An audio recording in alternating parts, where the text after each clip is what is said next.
Olá, tudo bem com vocês? Eu estou muito bem. E eu estou de volta com mais coisas que eu estava aqui pensando comigo. Hoje eu decidi gravar esse vídeo num espacinho de tempo curtíssimo que eu tenho para ir trabalhar, antes de trabalhar. Mas, como eu tenho um compromisso aqui de não deixar faltar vídeos para esse canal, eu falei, bom, vou gravar mesmo que rapidinho, né, para falar um pouquinho sobre isso, e aí de repente depois eu aprofundo num outro episódio um pouco mais. Só que eu quis falar sobre isso porque tem muito a ver com também o porquê que eu tô gravando esse vídeo tão rapidinho e de forma até um pouco improvisada. Primeiro eu queria fazer uma provocação aqui para você, que é a mesma que eu tenho me feito, né? Será que a gente, quando demonstra afeto, no momento de demonstrar afeto, será que a gente pode ser um pouco egoísta no sentido de demonstrar afeto da forma como a gente quer receber apenas e não olhando talvez para como o outro gostaria de receber e como ele interpreta afeto?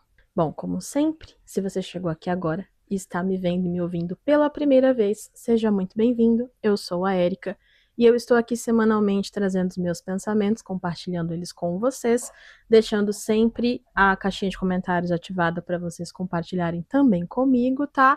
E já chega se inscrevendo, deixando like, ajuda demais o vídeo a circular. Me segue também no Spotify, né? Segue o podcast no Spotify para ajudar também as plataformas a entenderem que são conteúdos bacanas e chegar para mais pessoas, né? Trazer mais pessoas para essa nossa comunidade. Bom, o que eu fiquei pensando sobre isso, né? Por que eu fiz essa provocação? Porque assim, quando a gente fala das tais linguagens do amor, né? E acho que você já deve ter pelo menos visto um pouco assim, porque se tornou bastante popular, né? Falar sobre linguagens de tempo de qualidade, atos de serviço, eu não lembro todos, mas enfim, vocês devem saber aí do que eu tô falando, né?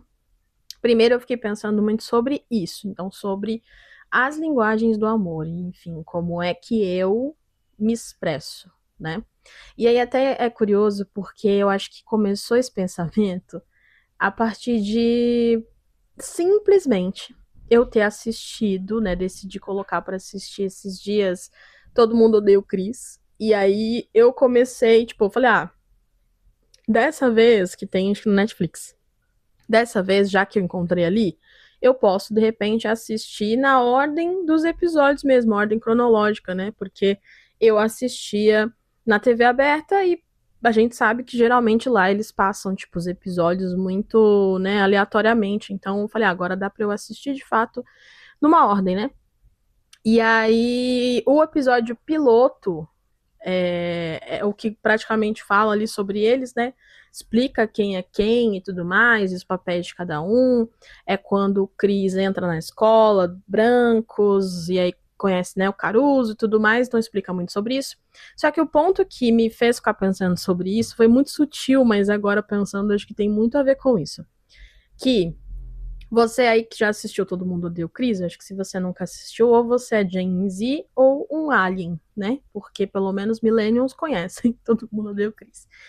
Mas caso você não conheça, é basicamente a história ali de um menino, é tudo inspirado e narrado pelo Chris Rock. Também se você não conhece, dá um Google aí, né? Porque também, poxa. Mas enfim, conta a história do Chris, que é um menino numa família ali no Brooklyn, em 1984, 85, se eu não me engano. E aí conta um pouco ali, né, das vivências dele como um menino negro numa família negra, numa escola só de brancos, e enfim, ele tem dois irmãos, ele é o mais velho, conta sobre os pais, enfim. Daí você vai também procurar mais, se você se interessar, vai assistir, né? Mas enfim. Nesse episódio, quando fala sobre o Julius, mostra justamente o momento em que ele vem à noite. Então, o Chris, né, começa narrando, né, falando o seguinte, que todas as noites o pai, que tem dois empregos e trabalha, né, basicamente à noite ele dorme de dia, né, uma parte do dia, ele trabalha de dia, de madrugada, vem, dorme, depois volta em outro trabalho noturno. Enfim. Mesmo tendo 2 empregos, com, né, a rotina da forma que é para poder sustentar a casa e tudo mais, ele faz questão de toda noite passar no quarto de cada filho antes de ir pro trabalho, né? Meio que para falar com eles ali, dar boa noite também e tudo mais. Beleza. Aí, além disso, isso por si só já é fofo de pensar, né? Mas o Chris fala uma coisa ali que foi muito, né, a base disso tudo que eu pensei. Que ele fala assim, o Julius, no momento que vai se despedir dele, fala assim, te vejo de manhã. E aí o Chris comenta, né, o narrador fala o seguinte, que o pai dele não é uma pessoa de palavras e, assim, muito amoroso, então ele não diz um eu te amo, sabe? Mas quando ele diz eu te vejo pela manhã, significa que ele vai voltar para casa, né? E que ele voltar para casa significa que ele ama eles, né? Seria a forma como ele se expressa. E aí, por que que eu falei que a gente pode, às vezes, ser um pouco egoísta, assim?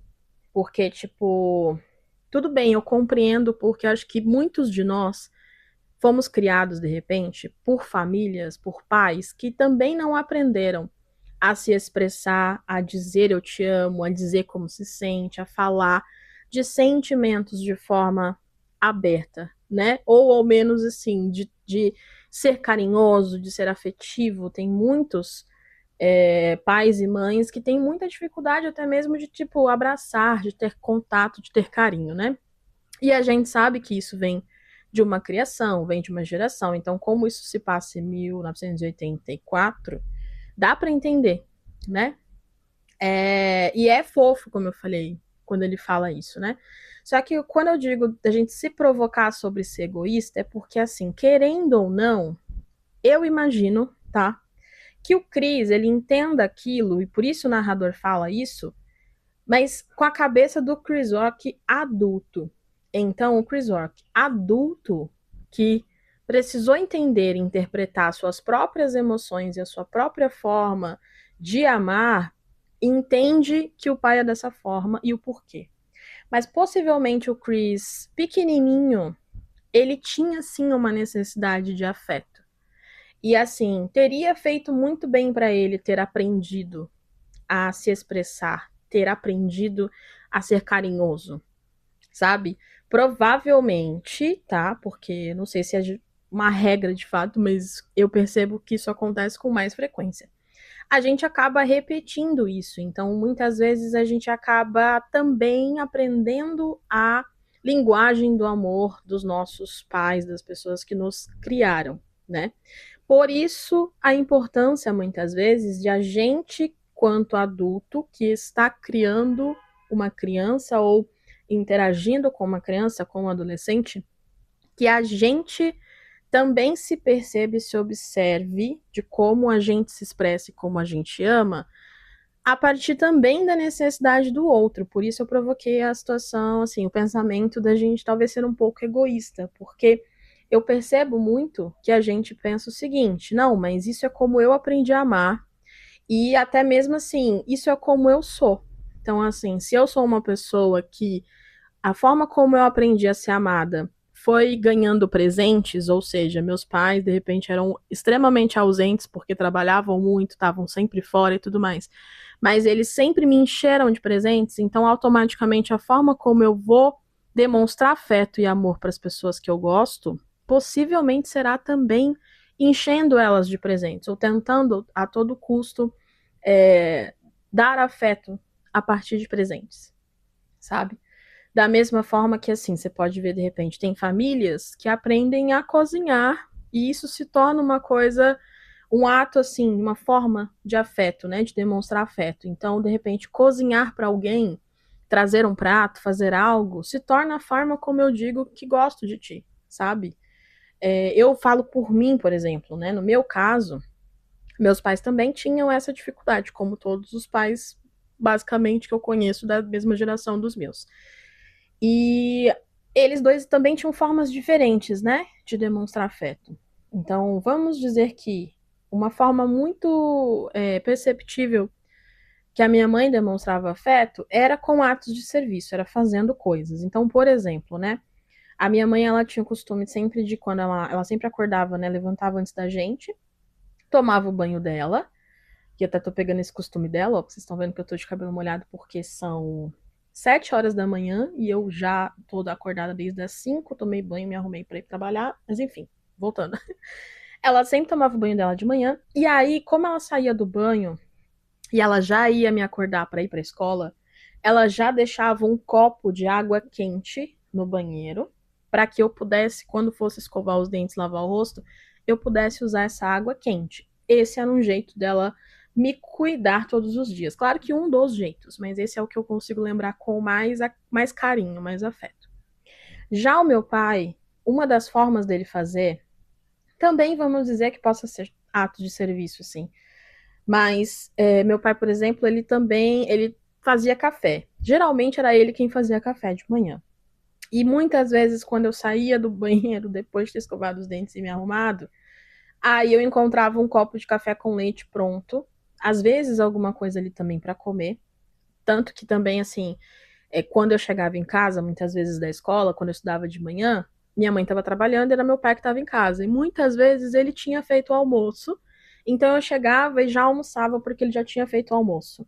Entende? Assim, então, tipo, meio que era. Como ele, depois que ele se aposentou, ele passou a ficar muito em casa.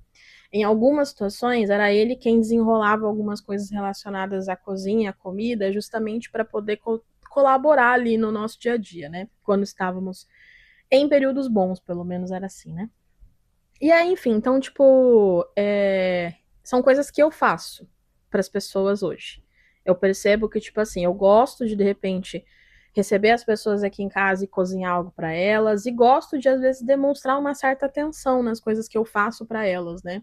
Então, mesmo que seja algo sutil, sabe, assim, do tipo, por exemplo, quando eu recebo as pessoas aqui em casa, eu gosto de repente, deixá-las confortáveis. Então, tipo, eu vou separar, de repente, o meu cobertor mais fofinho, eu vou deixar as cobertinhas aqui, eu vou criar um ambiente gostoso, se eu cozinhar algo, eu vou tentar pensar em algo, fazer algo que essas pessoas gostem de comer, que eu sei que elas vão ficar muito felizes de ter. Às vezes a gente faz, tipo, dias ou noites de videogame aqui, e aí eu também, tipo, jogo e me divirto com eles, com coisas que, assim, eu sei que eles gostam, né? Me proponho a conhecer jogos que eles gostam.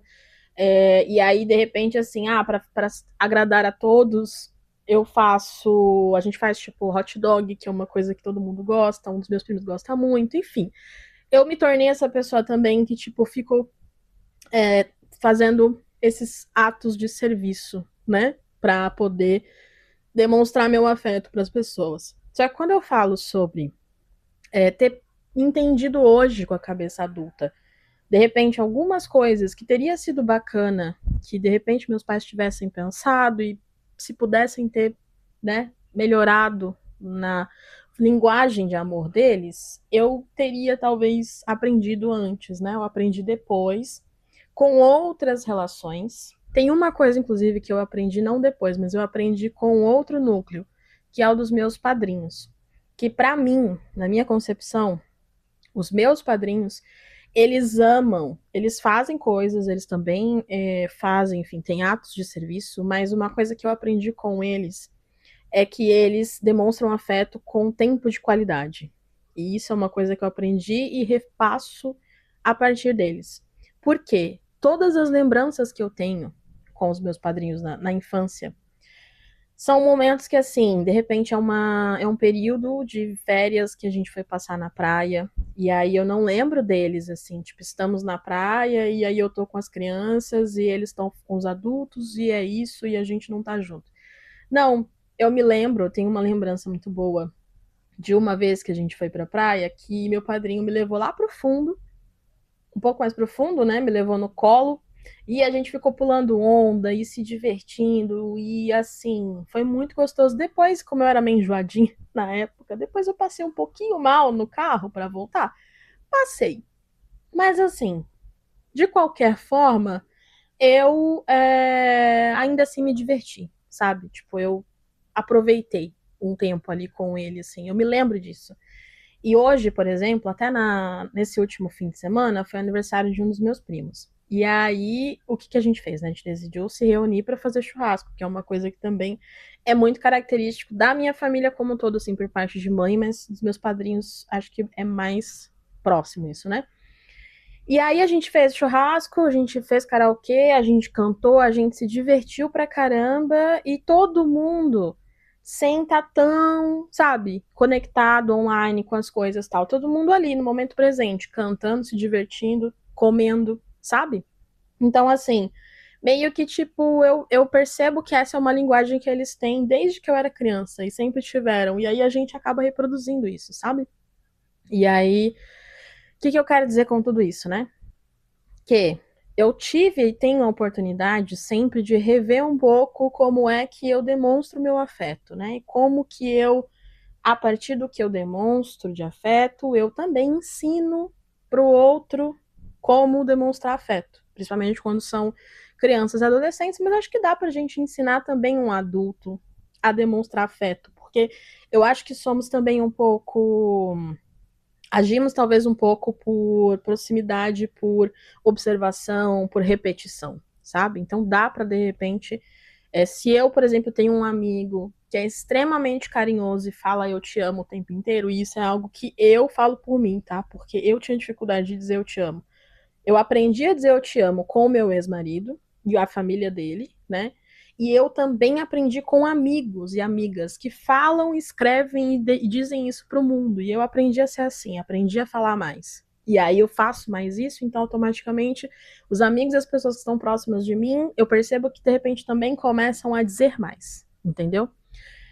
E aí eu acho que se a gente se permite ser um pouco menos egoísta no ponto de, tá, como eu aprendi a ser, a demonstrar afeto, ou como eu gosto de receber afeto, mas não vai ser somente a partir disso que eu vou agir. Eu também vou começar a perceber como é que o outro gosta de receber afeto, como é que o outro se comunica. De repente, se o outro é um pouco melhor com palavras, será que não vale eu tentar aprender com ele a começar a me expressar também um pouco melhor?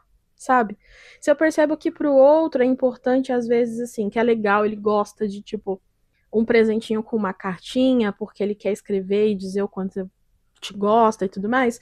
Poxa, será que se eu passar a fazer isso também, o outro não vai se sentir especial da forma como ele também expressa e faz o outro se sentir especial?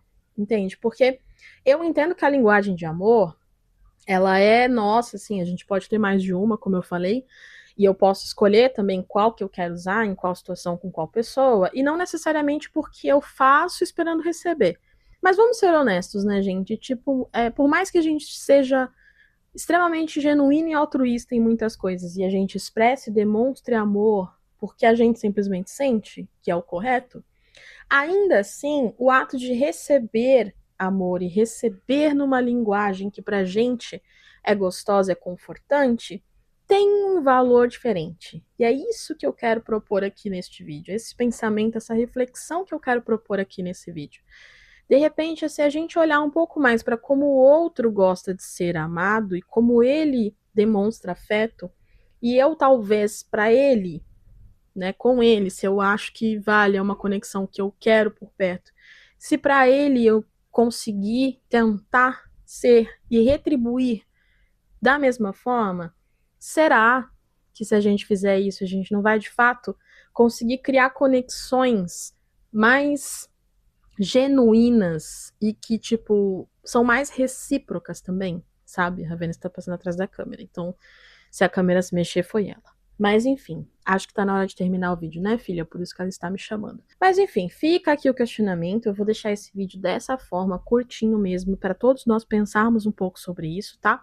E aí, como eu falei, se vocês quiserem, comentem aqui para mim, conversem comigo sobre isso aqui, que aí de repente eu faço um outro vídeo mais longo, trago todas as 5 linguagens do amor aqui e a gente destrincha um pouco mais sobre, tá bom? As bigodinhos da Ravena.